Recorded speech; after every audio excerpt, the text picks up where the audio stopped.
I'm going to share with you this morning some of the experiences that we've had in the UK of moving through digital transformation in the UK water industry. This is really exciting stuff. It's really exciting stuff because in the UK I have seen pictures, glimpses of digital solutions really improving asset performance management and customer service. I've seen that happen, which is great. And there's no shortage of technology suppliers who will offer different ways to help you do that, which is great. But the path to digital transformation of a water utility is not always a smooth one. Some of the UK water companies started a while ago and they're still not there. It's a journey that just keeps on going, and it has been a little bumpy. But I want to share some of those experiences with you so that you can learn from that, we can all learn from that, and we can get better. But before I do that, what I want to do is just give you a quick overview of my CV, my background, because it'll help you understand the reason why I've formed some of the opinions that I have. So, I started out my career in engineering, civil engineering. I was actually a wastewater hydraulic network modeller, and I spent 8 years doing that type of work, supporting the capital programme for our clients, helping them to optimise their capital solutions. After 8 years of doing that, I moved into operations, where I spent a couple of years managing a county for Severn Trent Water. Severn Trent are one of the largest UK water companies, and during that period I was responsible for day-to-day 24/7 management of the assets in that county and keeping the people safe who were doing the operating and the maintenance of those assets. That was a big responsibility. After a few years of that, I combined that engineering and ops experience and I moved into the strategy department of Severn Trent Water. In the UK, we have investment cycles, so my job during that period was to help them with their business plan. And part of that business plan was digital transformation. How were they going to get smarter? And one of the activities that went into that business plan was to create a smart wastewater network. So, when my time in strategy came to an end, I got the job of delivering the project that I had just put into the business plan, which was to develop that smart wastewater network. So I've learned a lot about the impact of digital transformation on a business over the years. I really have. And I think what I really want you to remember when I talk about this is that period that I spent in ops. Because I have been on the receiving end of digital solutions that didn't work. And I've been on the front line of having to try to get the people who worked for me to embrace digital when they did not want to. So I know it's not easy, but we will go through some of the lessons learnt from the UK today. So the digital utility, the UK water experience. Then we'll talk about what a digital utility is. So some of the attributes of a digital utility. We'll then talk about how to become digital. So I'll take you through a high-level plan of that journey. And then I want to take you through some real-life case studies, transformations of different parts of a water company business that I've observed. So a little bit about the UK for those folks who aren't that familiar with the UK water industry. That is a map of England and Wales and Scotland and Ireland. The UK water companies serve 60 million people, 32 privately owned water companies, 2 government run. And since privatisation in 1989, they've invested over £130 billion in maintaining and improving the asset base. So those are some high-level figures for you. On these maps that you can see on screen, those are the combined water and sewage companies across the UK. So those companies look after water production, water distribution, conveyance systems, collection, and wastewater treatment. And we're seeing a lot of pressure on the water companies in the UK, pressures that I think you guys can probably relate to. We've got similar concerns around ageing infrastructure and the resiliency of the assets, the level of customer service that we're able to provide. There's a general theme of being required to do a lot more for less. So our next investment cycle is about to begin. Our next 5-year investment cycle is about to start. The amount of money to spend in the UK is £50 billion. £50 billion total expenditure for the next 5 years.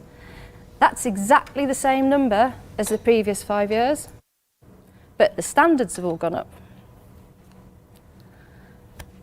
In addition to that, the third point there, common key performance indicators for UK water companies. So for the first time now, we're seeing the water companies all being judged against the same thing. There are 7 key performance indicators that include things like sewer flooding, pollution from the sewer, those sorts of indicators where all of the water companies are being expected to achieve the high standards of the upper quartile water companies. And they've got to do that for the same amount of money as was in the general investment plan in the last investment period. And to make it even more challenging, there are penalties if they don't hit these key performance indicators. So where they fail to achieve their targets, there's a total penalty over the 5-year period of over £4 billion. So challenging times, but those are the reasons why, or some of the reasons why you will see digital in every single UK water company business plan. They have got to find ways of operating their current assets more efficiently because they cannot afford to build loads of new ones. That's the message here.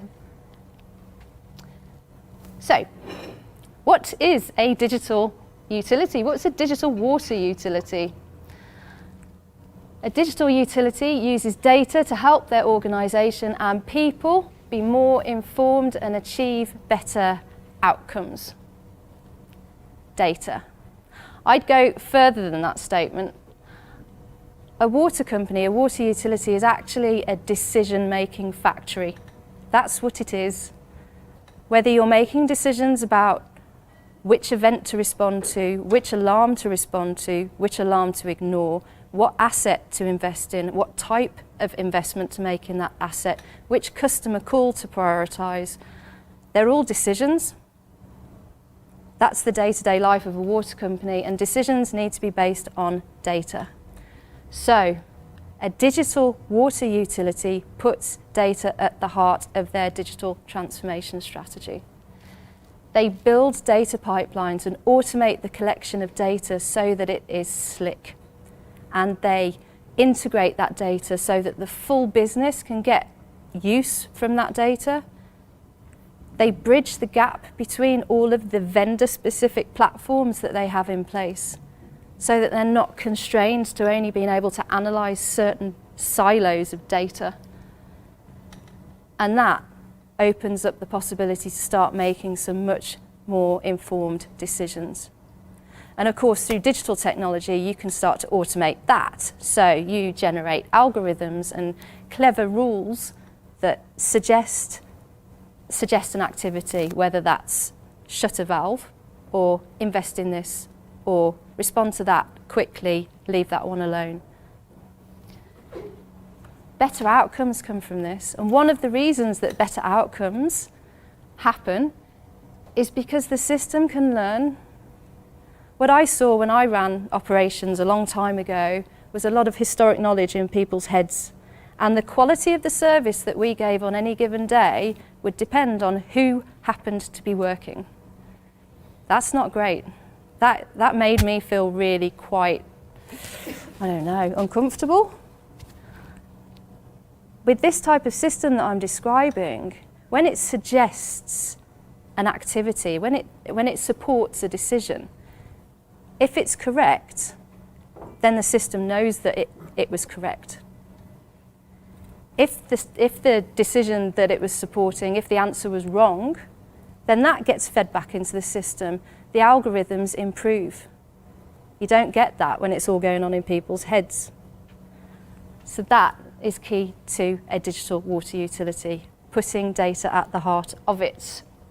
And of course, what you can start to realise then are the massive advantages of working in this way across the full water cycle. Rather than your wastewater network decisions being based on wastewater network vendor-specific data, you can start to join lots and lots of dots. Data that's related to water production might actually be quite useful in the decisions that you're making about your conveyance system. These are the sorts of efficiencies that sort of data-driven approach can start to bring. And it's getting cheaper and easier. So this slide is showing the 3 waves of digital. You know, this is what we've seen. We've moved in wave 1 from, great, we've got computers, to wave 2, where we could start to network and communications improved. Automation started to become slightly more sophisticated. And now we're moving into wave 3, where it's all about big data, analytics, IoT. And the good news is that is becoming more affordable. So again, when I look back to when I was doing planning work, trying to help my water utility become more digital, data storage was really expensive. The algorithms were not easy to generate. It was a very expensive process to go through. That is not the case now. Storage is cheaper and analytics are a lot more accessible to a water utility. So that's good news. And of course, digital water utilities, they're integral to a smart city. So results from top 100 hyper-connected smart city studies show those improvements related to water. So 40% improvement in public health, 37% improvement in reliability and resilience, 34% reduction in pollution, and a reduced water usage of 29%. That's fantastic. What underpins those statistics are things like real-time water quality monitoring, smart metering, and proactive and predictive maintenance. You achieve those numbers through knowing what your assets are doing and responding before it results in a failure of service to a customer. So, moving through how to become a digital utility. All right, I'm going to go with a caveat now. There is no right answer to this question. And if anybody tries to tell you that there's some magic blueprint that you just follow and you will be magically transformed, that's just not true, because every business is at a different stage of maturity. They all have their own specific challenges. But what I'm going to do is just take you through some guiding principles. The first message with this: fundamentally, when you're visioning your digital transformation, you need to try to break away from the idea that it's just a collection of technology projects. It is not an IT technology project. That's the most important lesson, I think. We start in stage 1 by doing that visioning piece. So what does the water utility want to achieve? There's loads of technology out there. You don't necessarily have to use all of it. There might be some things that aren't really hurting you. There are going to be some things that are specific to your organisation that you think, yeah, we really need to hit that. No, we don't need to worry about that right now, but we can put it into the long term. So that's where you do your visioning and you start to do your gap analysis.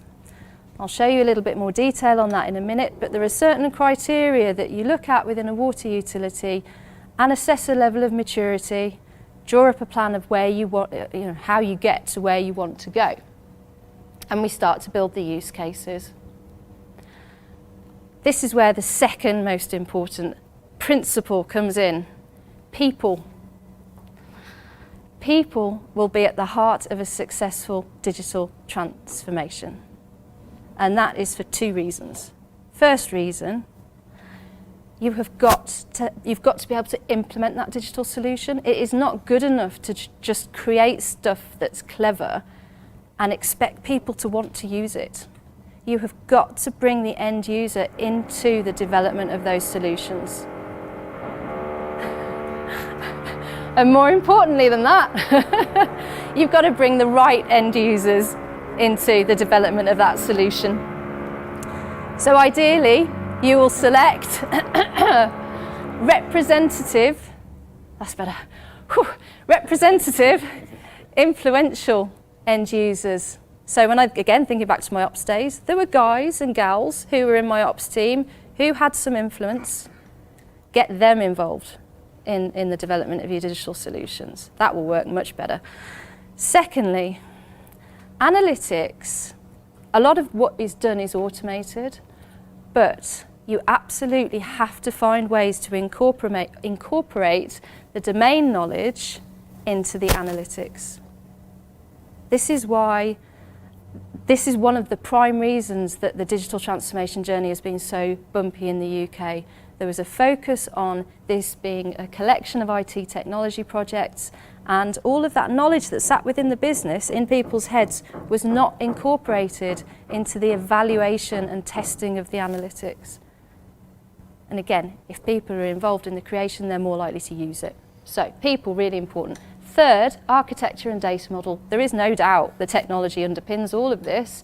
You need to have the right IT folks, OT folks, part of that end-to-end team who are going to deliver those different elements of digital transformation.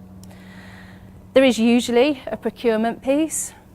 So a water company will have to go out to new vendors to supply some of these different services, and the implementation of that, so how you start to actually create the services and manage the performance of them.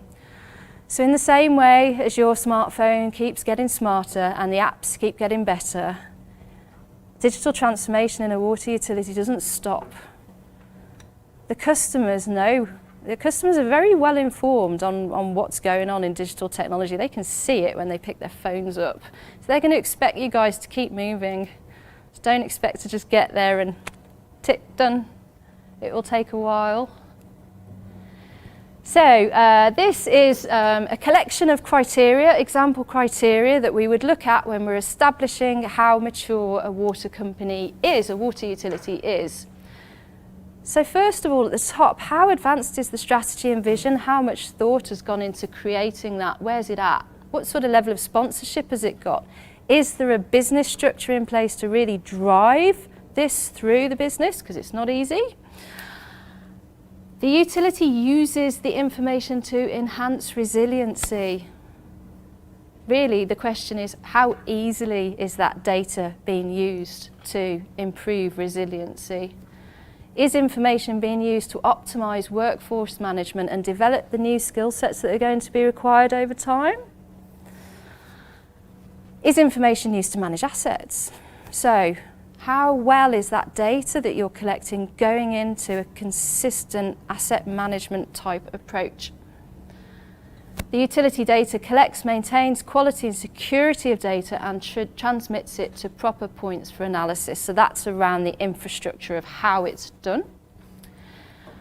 Systems managing the performance are integrated across the organisation. So again, what we're talking about is breaking down the silos in the water company business and just creating data that anybody can access for whatever reason it might be useful to them.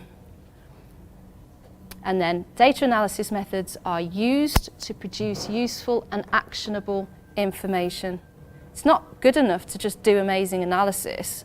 You've got to have the infrastructure in place so that the business can act on it easily, not sit for hours trying to work out what the right spreadsheet is and how to interpret it.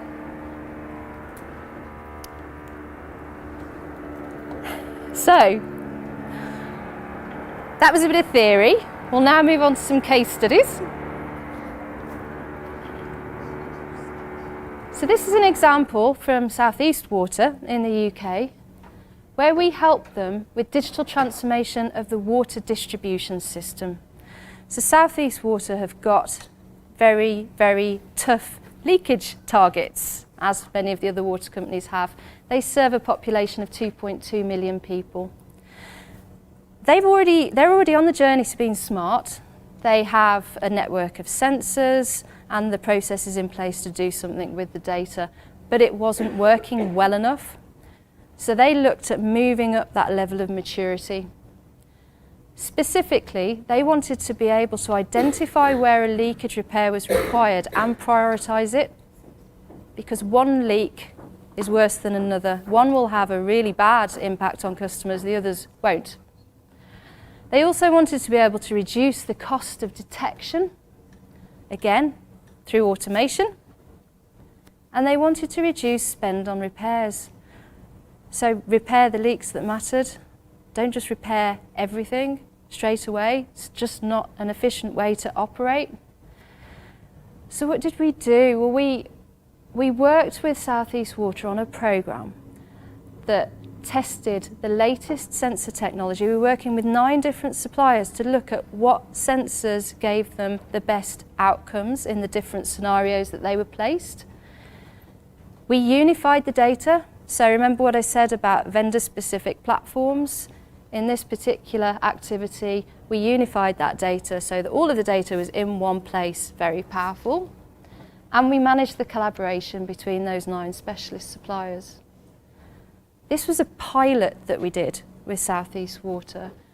And the learning was, well, we learned exactly what we hoped we would. We learned that there was a better way to do this. Great. We also proved that we could meet those problem statements. The prioritised response was faster. We could predict events more effectively, and we could improve the customer experience, because it's really useful for a customer to know whether they're going to be off supply for 1 hour or 12. Analytics can help us do that.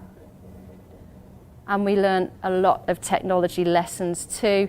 And this just gives you a little overview of the types of things that I'm talking about. So when I'm talking about monitoring of a water distribution network, we've got collections of water meters, we've got sensors that are managing water quality and pressure, we've got acoustic loggers that are out there trying to detect signatures that might indicate leaks. The data's transmitted back into the platform that's now taking 9 different vendors' data, and we process that. So, really nice example of how we took the water utility through that journey. And now over to Jonathan. Thank you. There you go. So for those who don't know me, I'm Jonathan Fitzpatrick. I'm the Chief Instrumentation and Controls Engineer for North America, and also the North American Sector Lead for Digital Solutions. So deploying a lot of what we're talking about in the UK, in the North American market as well. So if we take it back to this side of the pond, we have a case study from Atlanta, where they were having a number of similar issues going on in the UK, a lot of sewer overflows that were affecting the problems with aging infrastructure, significant improvements, and a significant capital program that they need in order to sustain their infrastructure and respond to their population growth. And they are looking at ways to reduce their operational costs, and they were looking to digital solutions and analytics to do that. So the approach here was to find an easy win use case, and that was sewer overflows. They were spending on average about $200,000 every time their sewer would overflow, and anywhere from 100 to 200 overflows were occurring in a year in various regions within Atlanta. So it's a very significant cost associated with doing that, not to mention the publicity around this as it's affecting the citizens of their city. And we have a video from the city manager. He was actually on the news to show how great this system was.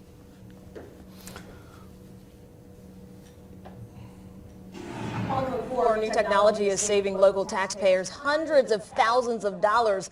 Channel 2's Dave Huddleston reports how a group of city workers came up with the idea that prevents sewage spills. Look at Crosby, it's actually alerting right now. Atlanta Watershed Manager Patrick Woodall is on the phone after receiving an alert that one of the city's 1,500 miles of sewer line is clogged. Have them text me and let me know what the results and what they see. In 2012, Atlanta experienced the largest sewage spill in its history and was fined more than 100,000 taxpayer dollars. In 2013, Woodall and his staff developed a computer program that tracks all of the city's sewer lines and uses that data to not only monitor levels, they can track unusual readings, similar to unusual credit card usage. We follow Woodall and his crew to this trouble spot, a raised manhole in a backyard in northwest Atlanta. They're able to unclog the line and stop a spill before it even starts. Had that not been in place, this would have surcharged. You can look around you. This is an area where kids or animals, pets would have been playing. With that computer program and 280 monitors, Woodall and his 9-person team have prevented close to 50 spills, including this one. It's a victory to me. It's something we stopped. Saving money at the same time. In northwest Atlanta, Dave Huddleston, Channel 2 Action News. There's some really interesting takeaways from that, and they actually installed a very large set of sensors associated with this, and it really goes to this IoT revolution that we're seeing. So the cost per sensor was extremely low. The total installed cost was about $1,000 US per site.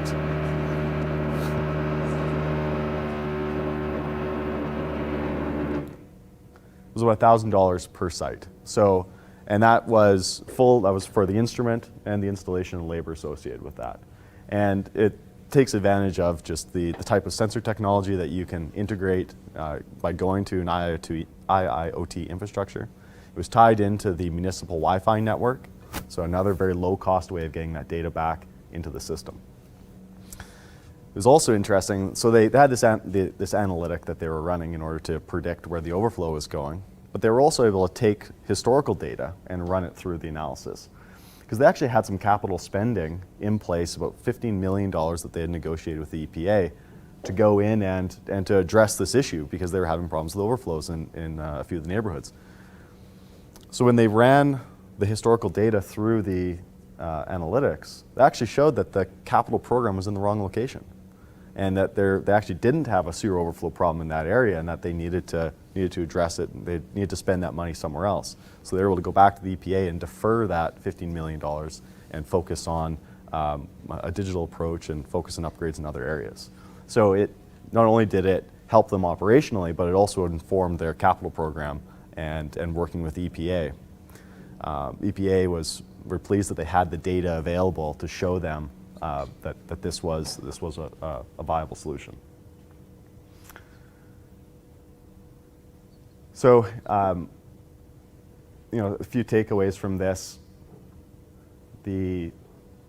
They're, because of the success of this first rollout of their digital solution, the sewer overflow, the City of Atlanta has now taken it one step further, and they've decided to do a digital transformation project. And they're moving towards this one water vision. So integrating their systems together, a lot like what Joanna was saying that they're doing in the UK, integrating these disparate business units together, creating these data lake layers that will allow them to do the analysis across business lines, improve their operations, and compliance and all these other issues that they're having in the city. Back to you. Thank you. Thanks. So as we've been on this journey of helping lots of different clients, we've had to help them solve lots of different problems. So what you can see on screen here is our periodic table of some of the different data analytics that we've created over the years to help our water companies, our water utilities meet the different challenges that they're facing. So you'll see some in there: energy management, pressure optimization, prediction of events, anomaly detection. So, where we want to spot where an asset's starting to fail, those early signs. So I'm just going to give you some examples of some of those now. Before I give you the specific examples, I just want to point out that this is the general architecture that we use. Because all of our clients are in different places along their digital journey, we have to be very flexible in the way that we can help them analyze data. So this is the solution that we use. We use a Microsoft Azure-based architecture that allows us, we'll move from left to right on the screen, that allows us to take sensor data from any platform, open source as well. We always, I can't think of an example where we haven't really used weather data, as well as other types of open source data as well. So in the cloud, we can ingest all of that data, and we can start to process that data, and obviously it's stored in that second column there. And then moving over into the third area, the analysis section, there's any number of approaches that you can use to analyse data, from very basic analytics through to more complex machine learning. We choose whatever is going to work best for the client, and whatever solution can be incorporated back into their system most effectively. And I think this is a really interesting message, because everybody can get a little bit caught up in the buzzwords of artificial intelligence and all this, sort of supercomputer, amazing science fiction technology levels. This is what people start to get really worried about. But actually, you can achieve an awful lot with relatively basic analytics and complexity that you need to as and when required. So that's the learning that we help our clients to go through whilst they're getting their systems and moving through their own digital transformations. We can keep the wheels on the bus, help them start to meet some of those key performance indicator challenges whilst they're getting their enterprise architecture sorted out. And we output that in any number of ways. So that could be output as a sort of web-based interface where we show the results of the analytics in a dashboard, or it can interface back into the water utility system. So that's how we help develop the solutions. And this is an example. So several UK water clients, because of the common KPIs, several water company clients have got really, really tough challenges around reducing the amount of sewer flooding that occurs. So every water company is expected to reduce the number of incidents where sewage enters people's properties. And some of the reduction targets are absolutely, they are going to be very, very challenging. Several of the water companies have got to reduce their numbers by more than 50% in the next couple of years. That's some big numbers, and there's big penalties associated with not meeting that. So how did we help our clients meet that challenge? Well, again, we knew that they needed visibility of what was going on, and a lot of this flooding from the sewerage network was occurring quite close to people's residential properties. We needed visibility of what was going on basically at residential level.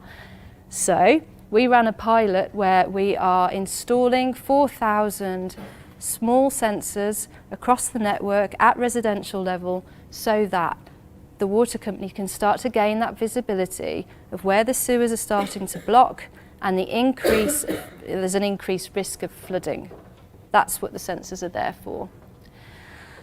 4,000 sensors is a big number, and there's a concern that the control room would be overwhelmed with alarms that were now coming in from these 4,000 sensors. So they needed analytics to process all of that data and really extract out the alarms that look to be blockage related, not the alarms that are just triggering because the sensors are struggling with the environment that they're in. So the results that we expect from this trial will be an incident reduction and an improvement in customer engagement. We've already seen that in some of the trials that we've done for the water companies. Customers love it when you turn up at their property and you say, "We think there's something about to go wrong, don't worry, we're here to fix it." That is so much better than, "Hi, we're here, where do you want us to start cleaning up?" It transforms the way that you interact with your customers. And we start to get a better understanding of what's happening across the system, where the assets are, what the patterns are, which areas are we more likely to have these problems in. And throughout that whole journey, we're demonstrating the value of analytics, because it was analytics that chose where those monitors should go in the first place. Using risk-based machine learning modelling, we selected the locations, and now we use analytics to process the data too. This is a similar example, but a slightly different slant. So this is CSO application. So this is where we are helping our clients reduce the number of CSOs. Again, talking to the end users, we understood that one of the primary concerns was overload of the control room. The water utilities need to put more sensors out. They do not need loads of noise in the control room from all of this new sensor technology. So the first thing that we developed was an analytic that could verify the data. So in this particular example, what you'll see, we've got a GIS view on our dashboard, deliberately nice and simple so anybody can understand it. We've got a little GIS view, and each of the sensor locations is to be colour-coded according to their status.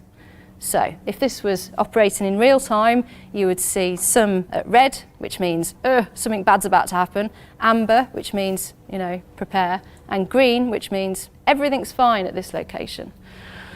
So you would see that colour coding in the GIS view. Then in the centre of the right-hand panel, that is where you can see the number of overflows being counted. So each time that overflow activates, it increases the spill count. In the bottom right-hand corner, this is our rainfall that we're using as part of the analysis. And this little time slider just allows us to move around the time series data and see exactly what's been happening over time. In this particular example, the telemetry, I think that was about 5 o'clock in the morning in December, the telemetry fired in an alarm saying that an overflow was occurring. We know that it wasn't. The analytics have processed that data, and that alarm was not real. An experienced person in the control room would also have known that that alarm wasn't real. But we can automate that and make it more consistent. So that's what we've done. The telemetry alarm will have been ignored. We could, with high confidence, advise operations that they didn't need to do anything, they didn't need to notify anybody, they didn't need to respond. Fantastic. And this is an example of an asset that's behaving itself, which is great. So this one, we can see that our spill count is jumping over time. It's about a 2-week period. It's jumping from a spill of 24 up to a spill of 29. So 5 spills, 5 overflows. And in the top here, the top right hand of that visual, that's the basic output of the machine learning. That's boiling down the analytics to a really simple, how likely is it that that overflow should be operating in a percentage term? Really easy to understand. So each time that spill count jumps up, you see a corresponding spike in the prediction. The analytics say, yes, this overflow should be happening. You don't need to worry about it. This one, a different story. So in this particular example, we've jumped from a spill count of 20 to 23 over that period of time. And the model is telling us that the likelihood that a spill should be occurring hasn't exceeded 30%. In fact, it was 0% at some points. So we know that there's something wrong there. We know that somebody has got to get out there and respond. The advantage with these analytics is not just the real-time operational response, though. That's a big part of it, yes. You want to get out there and stop the bad thing that's about to happen. But the results of this analysis are there for anybody to access going forwards. So if you're the operations manager who wants to know what one of those sites is, what it's been doing this year, you can look. If you're the person in strategy who's trying to put together a business plan and deal with the regulator and talk about how often these overflows are occurring, you know how many times it's spilt because you've taken out the false alarms and you know why. That's really useful, really, really useful. And then when it comes to your asset management process, when you're trying to decide whether a capital investment or an operational investment or no investment is the right thing, you've already got a load of analytics that were done in real time that tell you whether the thing should have operated or not. You're not commissioning loads of separate studies. Very, very efficient. Sentiment analytics. There you go. Thanks, Joe. One of the other analytics that we've been looking at is around customer engagement and around customer sentiment. So what we've done is developed an analytics package which will consume social media data. So it ties in with Facebook, ties in with Twitter, and it will give you the customer engagement score, trending topics, customer issues, and very importantly, the location that the issue is occurring in. So what we've seen actually, and a lot of the test data that we've used, and we pulled some data from LA, where there's a lot of people on Twitter. And there'll be a sewer burst, there'll be an overflow, and they're on Twitter saying, hey, LADWP, like there's a burst at the corner of this and this. And that comes in before the SCADA system realizes that there's a burst. So we can tie that in with the asset, and we can tie it in with a region, and we can show that there are issues. We can see issues with billing that might be occurring, just general sentiment around the utility, and whether it's positive or negative in any given period of time. You can see, you basically use all of the citizens within the city as part of an extension of your SCADA system and pulling that data in. So phase one is what we're developing right now, which is just taking that sentiment, consuming, going through natural language learning algorithms, and deploying the issues on the GIS map, looking at who are the influencers in your area, right? Who are the most active people that are contributing to the list, the occurrence of issues, and then coming up with an overall sentiment score that we can look across utilities and see generally whether it's positive or negative. Phase two, the plan would be that this actually gets tied back into assets, ties back into the SCADA system. So you would actually be able to say, okay, our citizens are saying there's a burst at this location. We actually think that that's a result of this other analysis that we're doing, say using the SCADA data. So we can tie that in as another point of information back into the system. So this is an interesting way of interacting with your end customer. We're finding that there's a lot of emphasis on customer engagement at that local level, and it's a great way to see where we're trending as a utility. And to wrap all of this up, we are currently actually doing working with the Water Research Foundation and leading the Digital Utility of the Future framework. We'll be developing sets of criteria, framework for what a digital utility is. We've got a number of utilities across North America, and I think a few international ones as well, that are going to be working with us. There is still an opportunity if EPCOR and others would like to join. If so, just let Joe and I know, and we can bring you in. But the whole idea is to come up with a common framework based on the feedback that we get from utilities and people that they serve. Joe? Right, okie dokie. So, key takeaways from all this. I just want to leave you with some of the messages because I know I've given you quite a lot of information this morning. So when you leave here, these are the 4 things that I hope that you'll remember. First of all, digital transformation is more than a collection of IT technology projects. That is crucial. Involve your people. They need to be at the heart of the transformational process. They need to be involved in the development of the solutions, not just consulted as end users. Data-centric architecture will stand the test of time. So you might have to come up with strategies where you're moving in parallel and you're implementing solutions now to solve problems now that are maybe limited to certain vendor platforms. That's fine, but have a long-term vision that is really moving towards having that data lake, having that data in one place. It will serve you well in the long run. And then finally, digital transformation is a journey. I've stood up here as somebody from the UK to talk about digital transformation, but I don't want any of you to be under the impression that we have absolutely nailed it, because we haven't. You know, to be honest, some of the water companies that went first have had the bumpiest ride. There's been so much learning, and they are all continuing to try to move to a point of being more digital. So, how can we help you?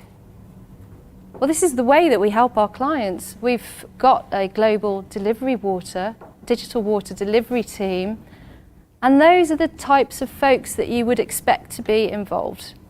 If you're working with us to develop your digital solutions, these are the folks that we would be drawing on from around the world. System architects, data scientists, analytics experts, business transformation professionals, and operational technologists. Now, you can go and hire in those roles, but the advantage that we have at Stantec is that we have already brought that group of people together. They all speak their own different languages, but over time that group starts to talk its own language. They get what each other means because they've worked together so many times on these types of projects. It makes the delivery more efficient. And of course, we've got a load of water and wastewater domain expertise that we can build into those analytics. And this is the type of approach. I've already mentioned this, but what we will often do with our clients is move through several pilot phases in the areas that are of challenge to them to help move towards that overall digital transformation goal.